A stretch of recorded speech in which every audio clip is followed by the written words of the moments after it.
You know, I love podcasting. I have since 2006, back when you had to use like a Dixie cup with string to make the thing work. And that's why I'm so excited that we recently moved Mysterious Goings On to Anchor FM to record our podcast. I gotta tell you, I don't regret it a bit. If you haven't heard about Anchor, it's the easiest way to make a podcast. Let me explain. First of all, it's free. There's creation tools that allow you to record and edit your podcast right from your phone or computer. Anchor will distribute your podcast for you so it can be heard on Spotify, Apple Podcasts, and many more. And you can make money from your podcast with no minimum listenership. It's everything you need to make a podcast all in one place. Not going to lie to you, when I first heard about Anchor, I was a little dubious because I've been doing it the hard way for so long. But I got to tell you, it's very easy. Use a Stripe account. Get sponsors. You're not paying monthly hosting fees. The sound quality is great. The distribution is phenomenal. Friends, download the free Anchor app today if you want to start your own podcast, or go to anchor.fm to get started. Remember, you heard it here first on Mysterious Goings On.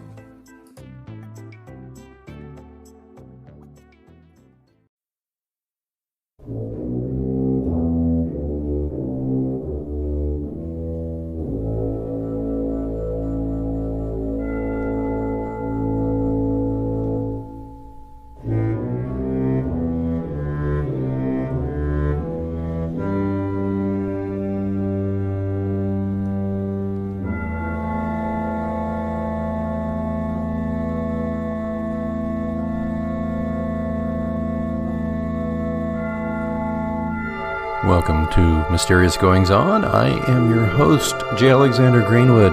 Long time no hear. Goodness gracious, it's been since last year that we've spoken.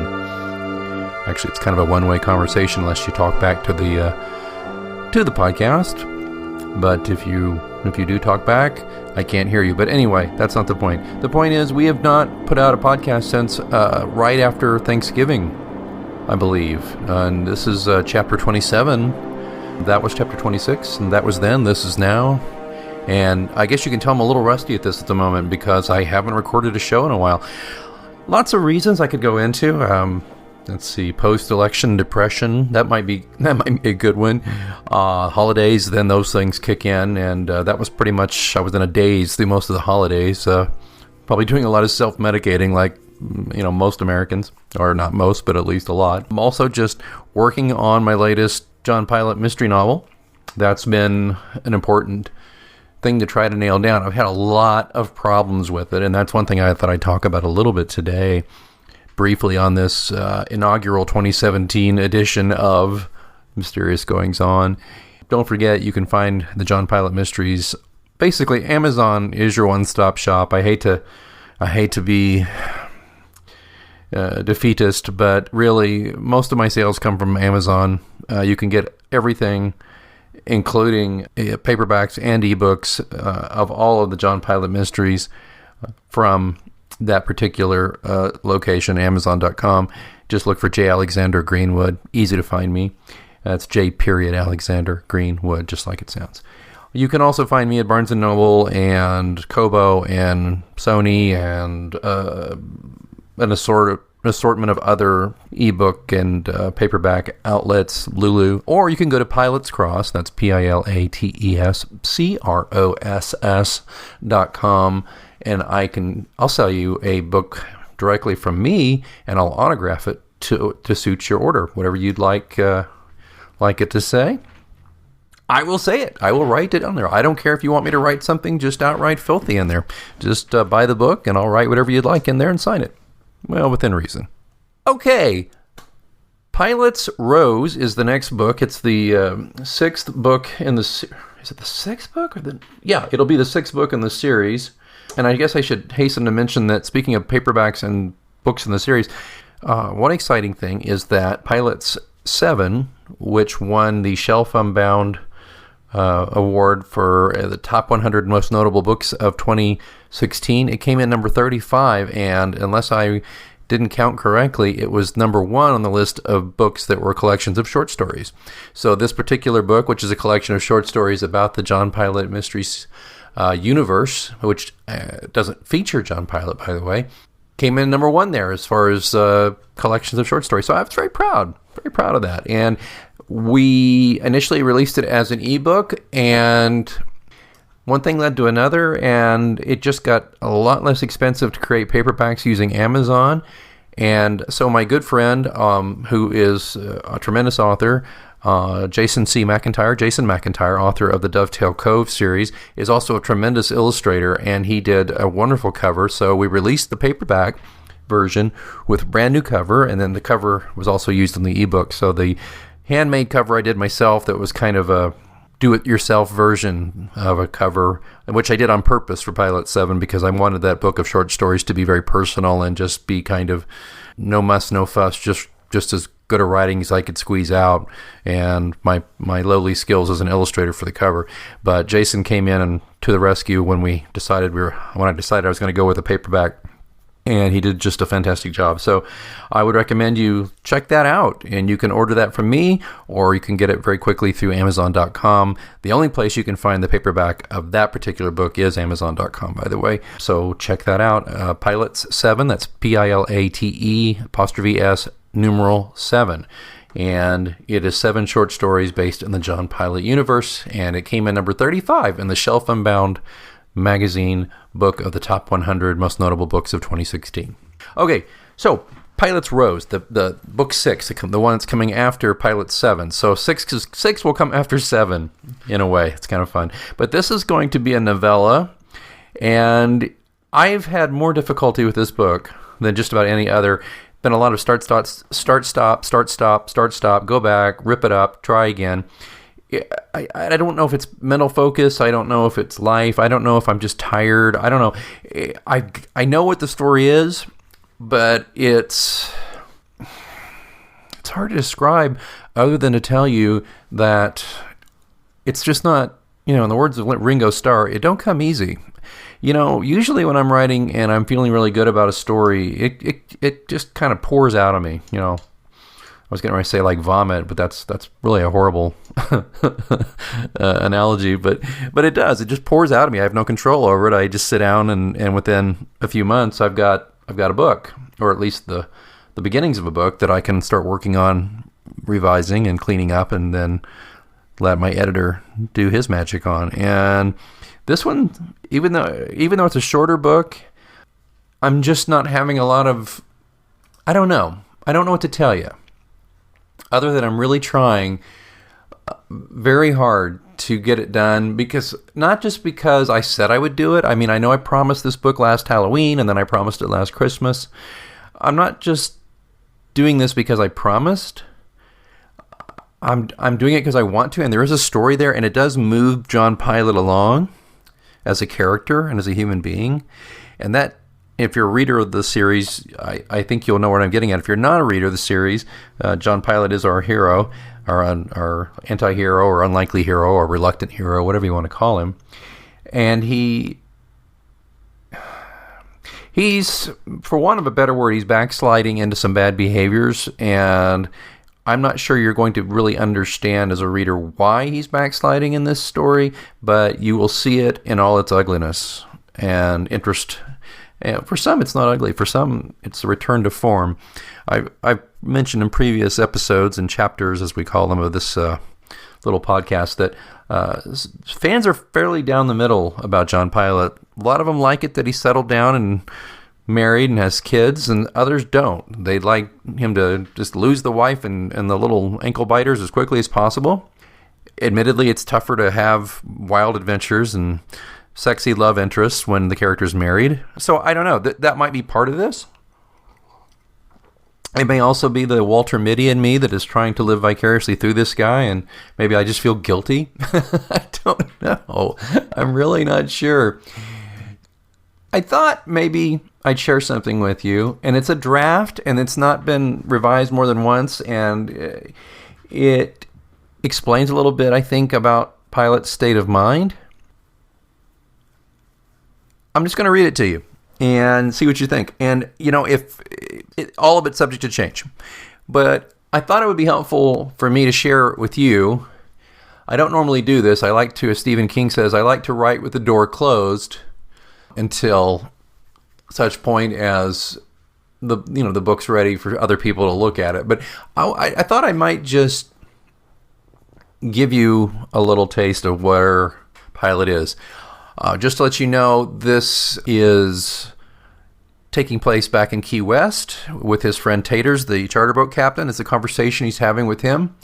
If you're familiar with the books, you'll know what they're talking about. If you're not, you won't. I'm just going to read it, not making excuses for it. It's not finished. So this would be a lot like if I were a painter, if I said, well, would you like to come in and take a look at my etchings? No, not my etchings, just kidding. But it'd be like if I were a painter and I said, well, would you like to come in and have a look at my the sketches before I start painting? That's what we've got here.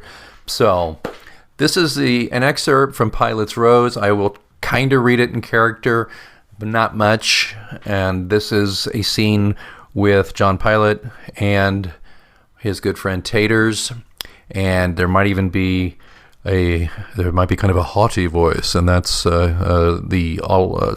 Simon, who is John Pilot's inner voice and inner alter ego, who takes great pride in being a smartass. So here we go. How about this? Excerpt from the first couple of drafts of Pilot's Rose. Don't hold me to them. Pilot dropped his gym bag on the floor of Trevathan's place. He inherited it when his friend succumbed to cancer a couple of years ago, but he never could quite call it his own.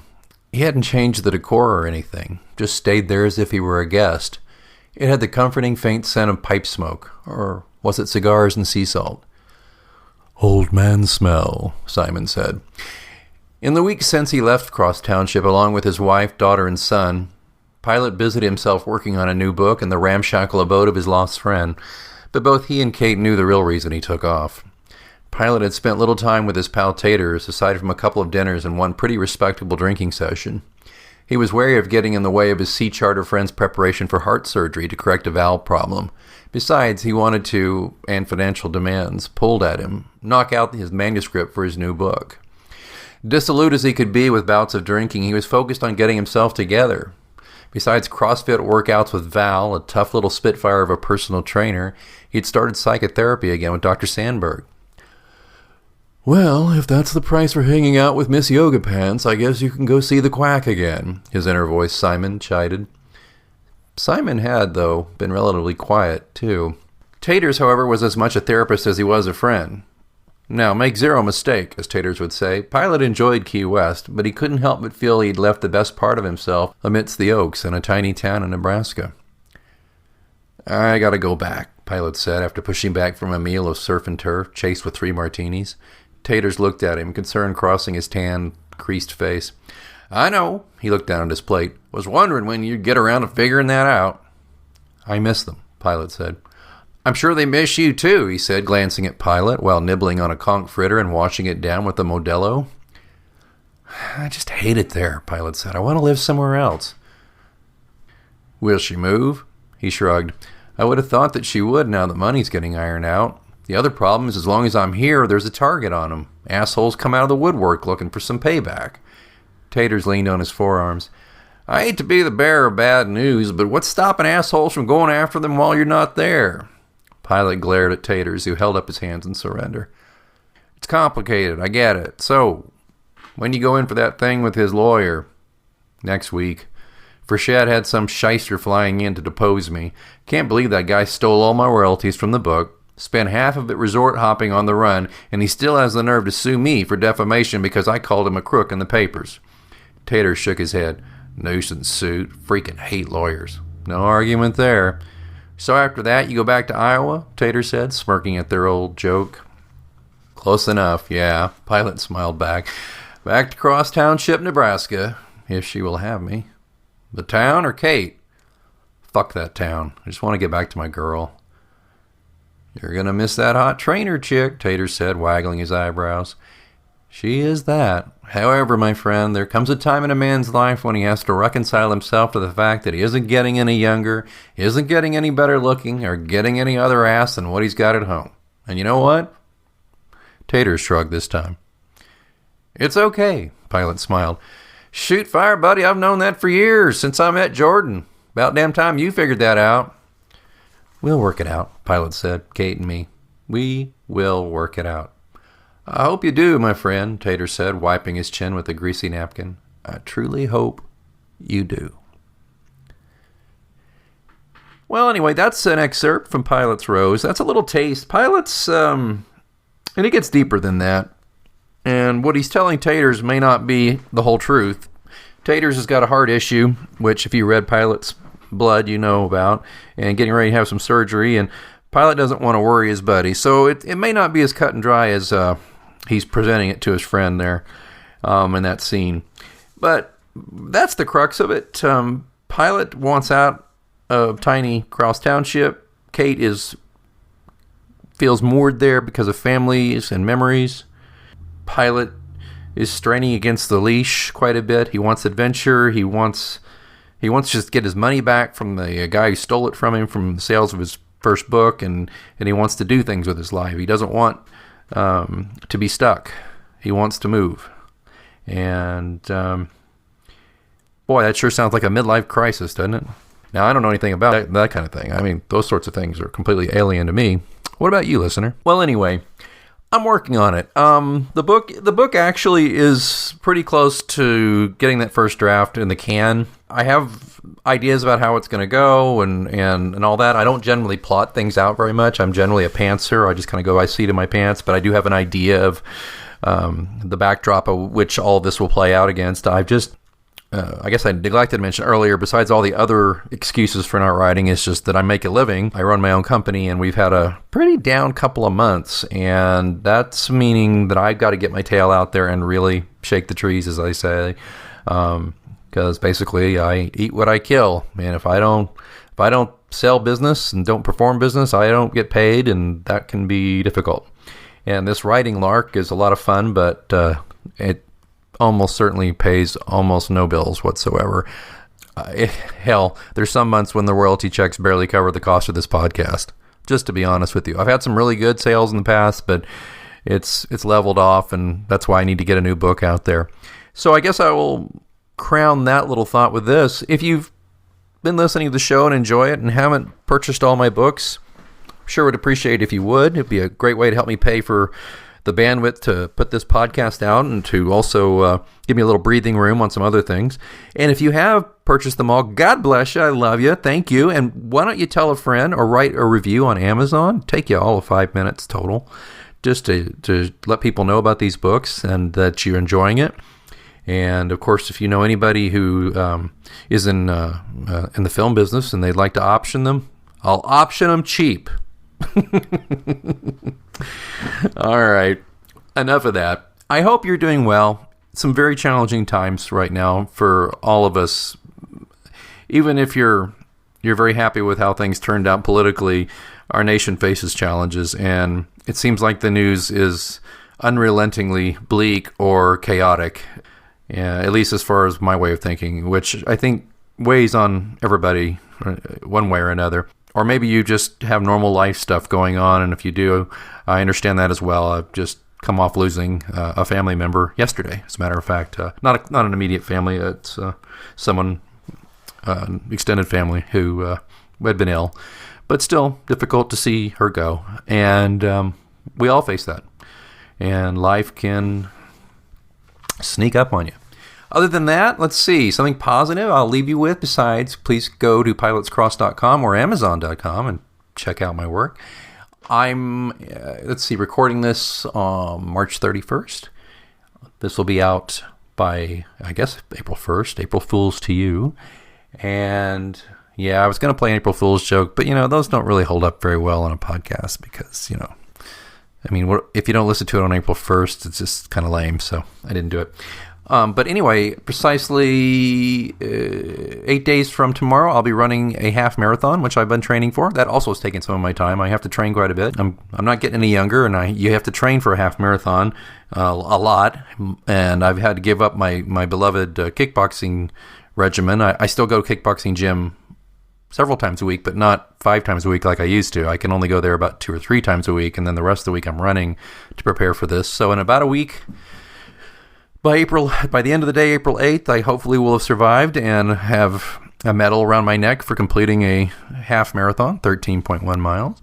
And then at the end of April, I'm going to my hometown to go to my second Rugged Maniac obstacle course race. It's a 5K race with 25 obstacles. I mean, you're jumping over fire and climbing nets and crawling through muddy water under barbed wire. It's a blast. I love it.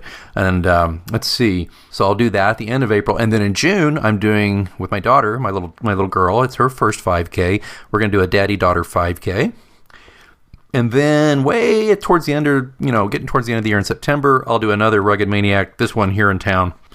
I think that will be it. There might be a 10K also in there somewhere. I'm doing a lot of that this year. This is kind of the year of activity physically for me. It just a way of challenging myself and distracting myself from things that bug me and that kind of thing. So anyway, love to hear from you. Don't forget, you can find my blog, pilotscross.com. You can comment on our posts there. I haven't been posting there a whole lot. Probably the most immediate way to reach me if you just want to say hey or chime in is go to our Facebook page, John Pilot Mysteries. Just look that up on Facebook. I believe there'll be a link in the show notes here somewhere too. You can find me there very easily. And I'd love to hear from you. I'd love to hear what you think. And if you have any comments about the excerpt I just read you, I would love to hear them. Obviously, there's not a lot of strong plot points mentioned there. I don't want to give anything away, but if you heard something that interested you or if you heard something that repulsed you, whatever, I'd love to hear what you think. I think we're getting up on almost 25 minutes here, so I think it'd be about the right time for me to just say to you, I'm J. Alexander Greenwood. You're listening to Mysterious Goings On. If you would help me one way, besides all the other ways I've begged for today. If you like this podcast, please leave a review on iTunes, a starred review. If you can't write a review, just click some stars for it. Or if you're on Twitter or on Facebook and you like it, you could share a link to the podcast and then use the hashtag TRYPOD, TRYPOD. That just tells people that it's a show you enjoy and you think they should try it out too. Again, hashtag TRYPOD for Mysterious Goings On. All right, it's been a genuine delight reconnecting with you. I promise to be a little more regular at coming at you. Pardon me for being a little rusty at all this, if you would. And until next time, I'm J. Alexander Greenwood, author of the John Pilot Mystery Series. Keep reading. No family movie night is complete without some delicious ice-cold Coke. Pick up Coca-Cola at your nearest retailer today. It's a great time to get a great deal on a new car when you get approved for an auto loan from PenFed. Our Powered by True Car rates are as low as 1.39% APR on new vehicles. Finance for a longer term to lower your monthly bill. Plus, take up to 60 days to schedule your first payment. Join PenFed and together we'll keep you moving forward. Anyone can apply. Visit penfed.org/auto or call 1-800-247-5626. To receive any advertised product, you must become a member of PenFed, insured by NCUA.